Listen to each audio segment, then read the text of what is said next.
Hello, hey, good day to you. Well, it's another week of your most exploring, entertaining, and youthful program, Take the Lead.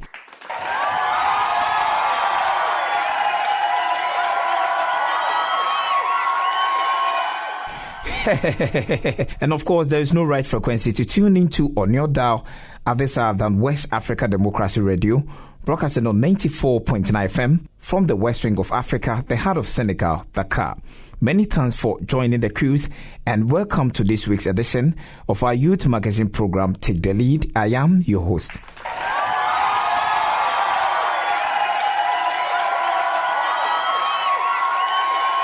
In today's episode, we are going to look at the basics of building a stable family.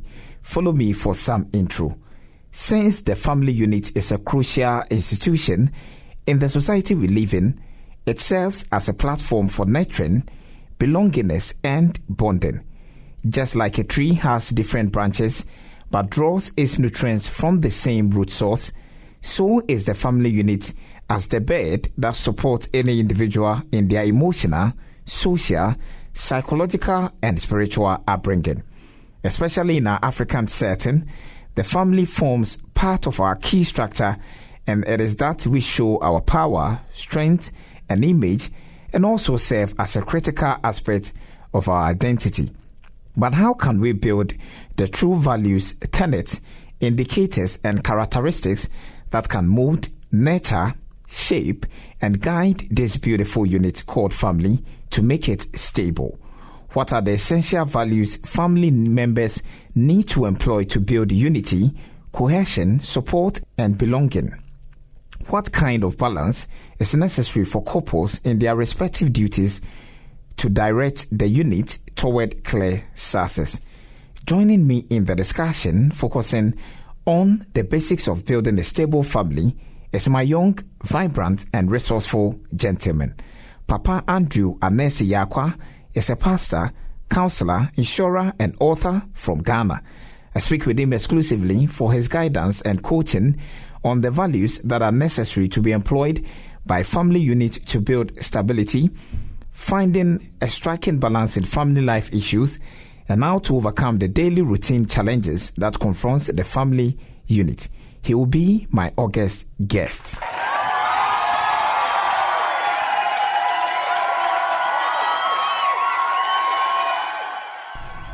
Papa Anesi Yakwa, you are welcome to West Africa Democracy Radio, broadcasting on 94.9 FM on Take the Lead. Thank you very much for having me. So I'll begin by asking you that in a society where a sense of belongingness is key, what support do you encourage families to give to their members? Okay, thank you very much. There's a saying that it takes a whole society to raise a child. Unfortunately, because of the type of family systems we are having today, in the olden days, the type of family system we had was more extended. And so people could get support from their extended family members. For example, it is possible for somebody to be raised by their uncles and their aunties. Unfortunately, because of how the world is becoming and the socioeconomic nature, the world is becoming more nucleated. So people are now concerned about themselves, their immediate families, their wife, their children, and all that. I believe that the form of support the society or the family can offer to people is, one, instilling in them the right values and the right moral culture. Secondly, we can also support those who want to go to school by supporting. Unfortunately, what the family does is that these days, if you have a business and then you want the family members to contribute and support you, they will not be able to support you. But if you die, the family members will find money to support your vision. All right, so there are a lot of areas that I believe that family members can come in, or the society can come in to support people. First of all, by instilling the right value systems in them. Secondly, instilling the right moral culture in them, and then maybe helping support their visions. At the end of the day, we tend to benefit from family members who we push to the higher pedestals of life. No, that's interesting. So, of course, you touching on these values and all these indicators, I want to follow up by asking that, then what are some of the clear signs that depicts that this family is stable? They are in that right stature to function well in the society. Okay, now, a stable family, the word stability basically refers to a family established family, okay, or a secured family. And bear in mind that children who grow up from established or well secured families are likely to do better than children who grew out of the opposite. All right. Personally, some of us had to grow up from a family that was not firmly secured, and it was difficult for me to be able to get to the level that I find myself, as if I compare myself to some of my colleagues who had a very good foundation. And you have to know that it's for example, if there's a race and one of the athletes has a very good foundation, there's a likelihood that he or she would do better than the other.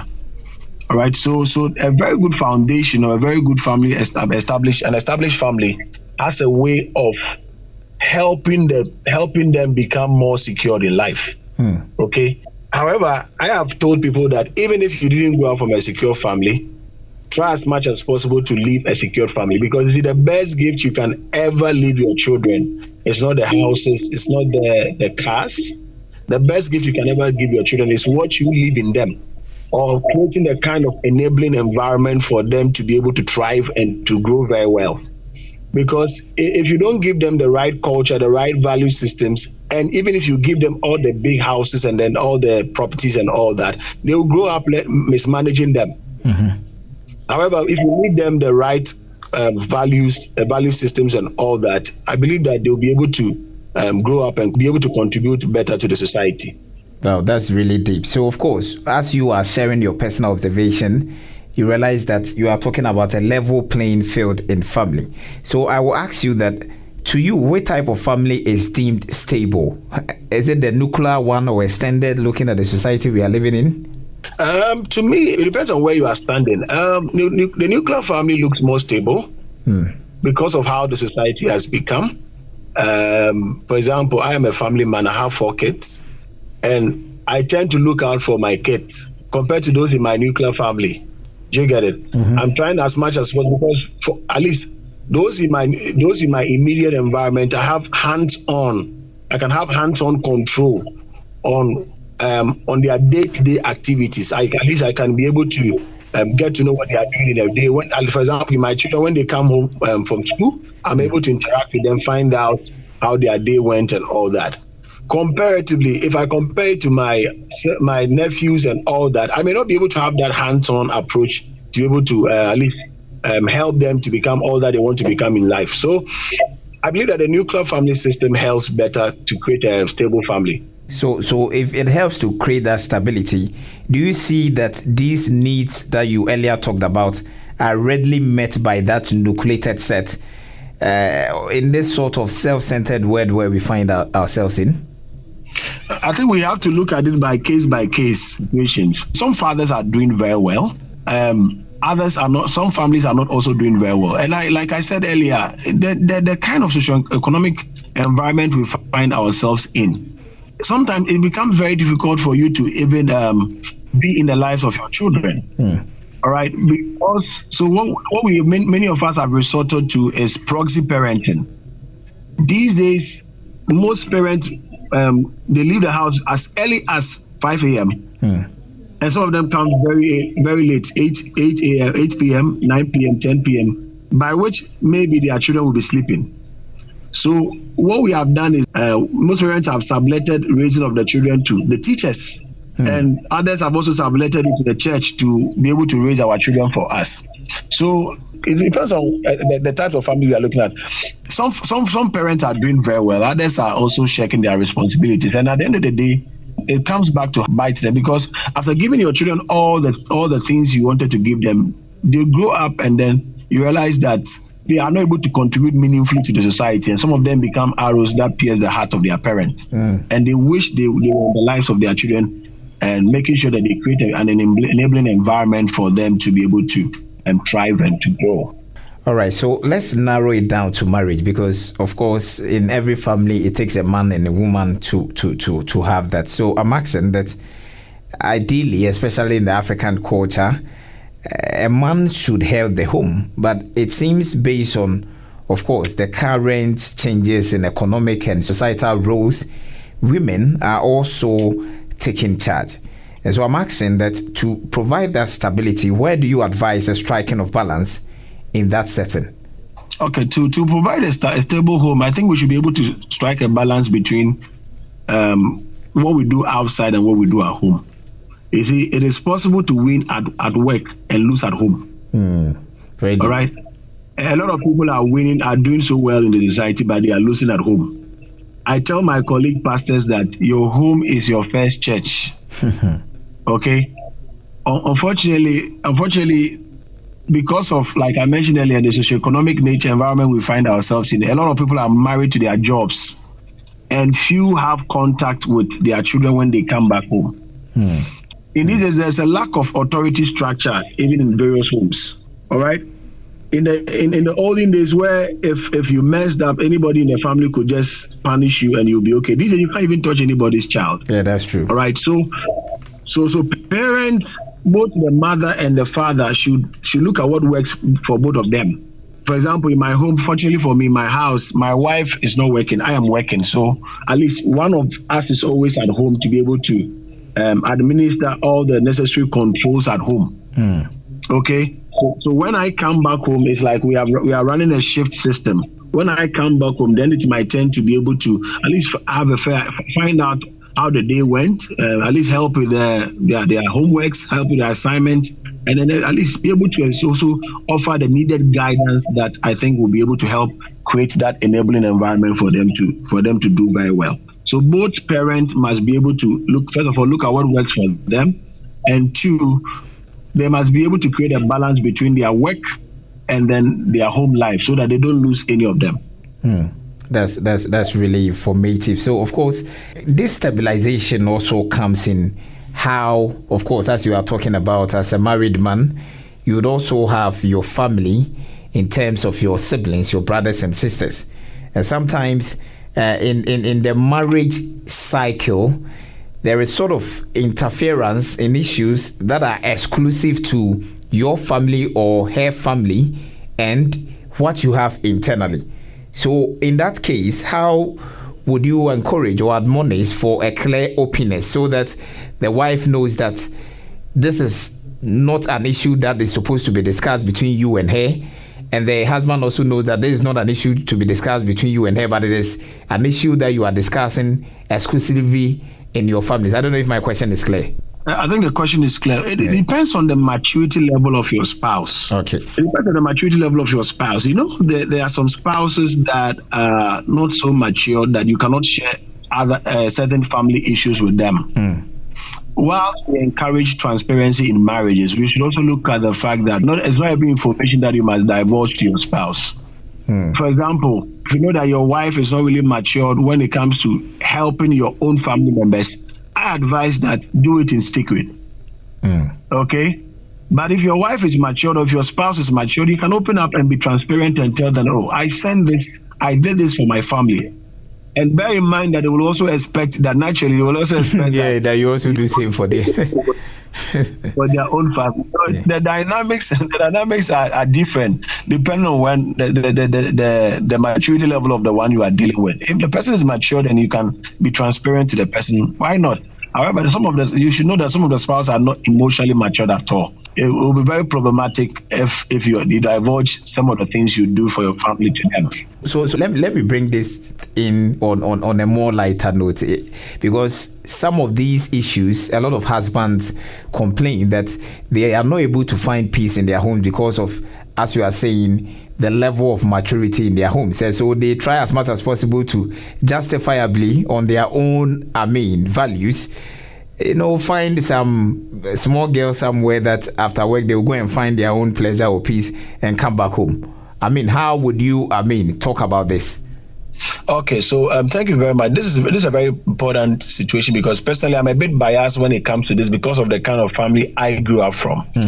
not to wash the dirty linen of my family in the public, but I grew out from a home where there was another woman. And being the firstborn, some of the resources that I felt should have come to support my education were, in a way, transferred to the other woman. So growing up, I was a bit biased. No matter what has happened to you, no matter what has happened, I think we should be able to find ways of resolving issues, marital issues, than resorting to the use of side chicks and other people. Because you see, the truth is that whilst as much as we try to find peace at home, and every man gravitate towards an area where they find their peace of mind, where sometimes you see people leave their houses, air-conditioned houses, and they sleep in some hamlet of a side chick. I believe that whatever as parents, whatever we do, we should know the repercussions, the consequences on our children. Okay, because listen, children learn by observation. Every child, sociologists will tell you that children are tabula rasa, or they are empty slate. And when they find their orientation by observation, so when they see their parents do certain things, it informs their opinion of how things should be done. Okay. So it tells them that if there's a marital challenge, then you should go out for another woman or you should go out for another man. However, it takes a lot of wisdom to be able to resolve marital challenges. You'll be surprised that some of the issues, some of the reasons why people divorce, when it comes to certain families, they don't divorce on the same reasons. They sit down, have coffee, and then they resolve the issues. So the first resort when there's a marital challenge is not to go out of your marriage for another woman or another man. It's to try as much as possible to resolve it. And this is, luckily for us, these days we have post-marital counseling. Okay, unfortunately, people don't resort to post-marital counseling because they think that, well, if it's not broken, you shouldn't fix it.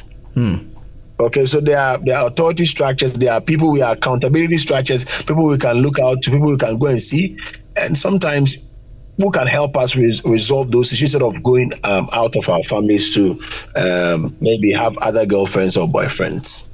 Interesting. So, of course, based on what you are saying, it all revolves around conflict resolution, and also exactly. as family units, in terms of how to amicably settle issues. People or couples try as much as possible to get comfortable where they can sort of get the support, because when issue like this happens, the wife will go and talk to the mother, the husband will go and talk to also his mother or father. So in that event, how do that gap be filled to ensure that it doesn't affect the stability of the family? Okay, so I one of the things I counsel people on is that before you get married, you must have an accountability system in the marriage. For example, the typical African traditional marriage is that one of the things they do is that they would ask that both parties would nominate one or two people who, when their issues, could resolve the issues. I tell people that when you are looking for an accountability system, look for someone who is not your parent, because you see, parents tend to be very biased. Okay. If I have an issue with my wife and then I tell my parents, there's a likelihood that they will be supporting me. The same with my wife's family. However, if we have an unbiased umpire or an unbiased accountability system where we know that, okay, both of us can go there and get to know the truth and get to hear the truth, I think that really helps. So I advise that there must be an accountability system in the marriage. For example, in my house, my wife knows who to call when I start fooling. And one call from that person will set my mind back to factory settings. Wow. Similarly, this is a serious how should I put it? A serious barrier you've put on yourself. Really deliberate. Yes. It's easy. We must have some boundaries at home. Okay, so both of us have allowed ourselves for someone, an external person, to be able to have a sort of influence in our marriage. If my wife is messing up, I know who to call, and when the person also calls my wife, we know how to resolve the issue. So at least we have someone who is not our parent, all right, that we can run to anytime there are issues, anytime there are conflicts to be resolved. And time has proven us right that those ones have really helped. Wow, that's really, really deep. So of course, beginning of your discussion, you mentioned how, especially in our contemporary world, It's even contemporary, beginning of every family unit since old past. It seems financial capacity shows your prowess or your image that you have in your family. Sometimes, if you don't even have money, you won't be called to family meetings. Do you see this as a deep concern that is breaking the family unit? What will your take be on? Okay. For example, every man, as much as possible, must be able to have something that you can fall on to take care of your family. I'm personally, I'm a bit traditional. Okay, I know the world is evolving. I believe that still it's the responsibility of the man to at least bear most of the provide in the house, and then the wife can support. However, these days things are changing, and the people are asking, so what is the woman also bringing to the table? Ultimately, as a man, make sure that you are doing something so that you can be able to put food on the table of a family. Because the worst thing that can ever happen to a man is for you to be at a home where the one who provides has been turned upside down, where it's the wife who provides. Yeah, I know there are times things like this happen based on the arrangement of the people, but ultimately it's a man's responsibility to provide for the home, and the wife can support. So every man should at least make sure that at least you get some money, even if you are not getting what other people are getting. At least try as much as possible to be working. In the Bible, you realize that the first thing God gave Adam was not a wife. The first thing God gave Adam was a job.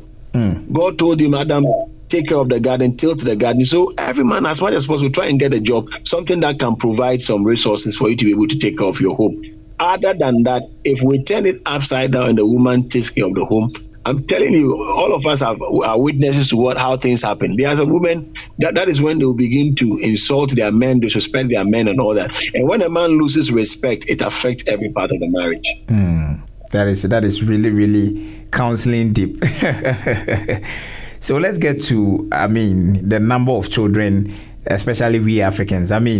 Papa, I'm revealing we are 12 in our home, and of course that is even on my father's side. When it comes to his siblings, this one has 20, this one has 25. Some would even see their children and ask you, which one of the women I married to is your mother? So of course the number of children a family has shows that strength and image. So I'm asking that the family size still matter right now in this our world, and should it be encouraged as one that builds stability? You see, the truth is that the world is gradually evolving, okay? Things are changing. Those days where parents could give birth to 15 children, 20 children, and you realize that they could still be able to take care of them. Times are changing. And when times change, people must also change their mindsets and their lifestyles. Why would you give birth to 10 children and not be able to take care of them? Okay? Fair enough, if you're able to give them the environment to be able to grow and thrive, that's okay. But these days, I've also seen the situation where people give birth and they expect their other family members to take care of them. Okay, and they have this sense of entitlement. Yeah, of course. So my uncle this, my brother, my father's brother that, whatever. Yes, I was just listening to I was watching an interview on TV where a young guy was claiming that his father died and his father's friends did not take care of him. Yes. But it's not the responsibility of. So if your father gave birth to you, he was supposed to take care of you. But is that not really because we are in Africa? That is our setting and that is our cultural, ecosystem. We should be able to deal with our sense of entitlement. I'm telling you. So are you not surprised that some of the richest men in this world they have only 1 or 2 children? Unfortunately, most of the time it's the poor people who have a lot of children and they're not able to take care of the children. That these children become menaces in the society.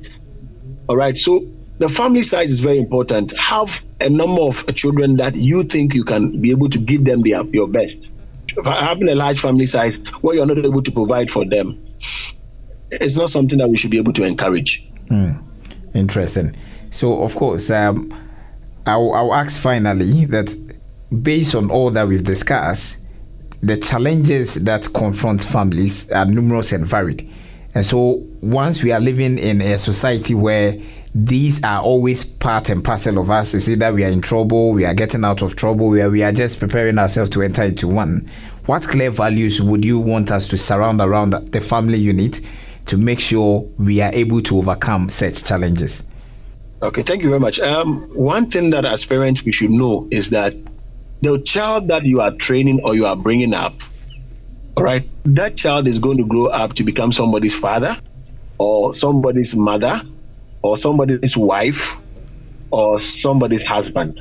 And listen, you can't wish a stable family into being. You have to work at it. Okay?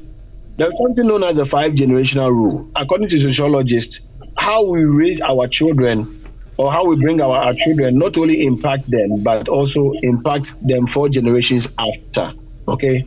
So if you are a parent and you are raising a child, you should know that whoever you are raising will one day become another parent, and the value systems you give them, okay, will automatically influence how they also what will either equip them for the future or not. Now, in terms of the values, I think that one of the values you should give them is a fear of God. There's a reason why when a child is born in certain countries, for example, in a place like Israel, they are the first thing they are done that is done to them is to help them to be able to learn the Torah. Okay, so every child that is born in who is a Jew, the first value the parents inculcate in you is how to read that commandment. Okay, why are they doing that? They are doing that because they are giving you some of God's moral law to be able to work on your morality. Okay, I'm a pastor, so let me say this: as a parent, do you teach your children how to pray? Do you teach your children how to read the Bible? Okay, do you train the character of your children? There are people who think that everything must be, you must provide everything for your child. The danger with that is that the children grow up thinking that life is supposed to be rosy. Okay, so you have to let them know that life is not a stroll in the park. There can be bad days and there can be good days. This is a very good value you can give to your children, which means that it's not everything that you, even if you can provide, it's not everything that you can give to them. 3, inculcating them. For example, if you have a male child, inculcating them that it is not only the responsibility of the woman. The woman's place is not always in the kitchen. The man should be able to help at home. Yeah. Okay. Unfortunately, we have raised our male children who grow up and they are irrelevant at home. The only thing they know how to do is to provide. Aside that, if their wife travels, they are not able to cook, they are not able to help the children, because whilst they were growing up, while the male child will be playing soccer, football outside, the female will be in the kitchen. Okay, so we should be able to imbibe all these values in them, and I believe that when we do that, we'll be able to create a very good future for them. Thank you very much, Papa Nasi Yakwa, for joining us here on Take the Lead on West Africa Democracy Radio, broadcasting on 94.9 FM. Thank you very much for having me. If you are just joining us, this is West Africa Democracy Radio, broadcasting from Dakar, Senegal. The program is Take the Lead with your host, James Ejapon. Join the discussions on all our social media platforms on Twitter, Instagram at WADR News, and on Facebook, West Africa Democracy Radio English Service, and stream live on WADR.org. In rounding today's package, here is the take-home. To be able to build a stable family, members of the unit should keep these values handy. First of all, they should record and share family history. It is very important for all of us to show hospitality. There is a need to build a defined foundation and also show affection. Sharing valuable family rituals and choosing wise leadership are very, very key necessities. And finally, let us learn to accept and love members who are even different from our families. And that is how we wrap up today's edition of Take the Lead on West Africa Democracy Radio, focus on the basis of keeping a stable family. I am James Ejapon, your host. Remember to follow all our conversations on all our social media platforms on Twitter, Instagram at WADR News, and on Facebook, West Africa Democracy Radio English Service, and stream live on WADR.org. You can as well leave me a message via WhatsApp at +221 781 845 421. Let me take it again, +221 781 845 421. Just begin your message with hashtag Take the Lead, and I'll definitely respond to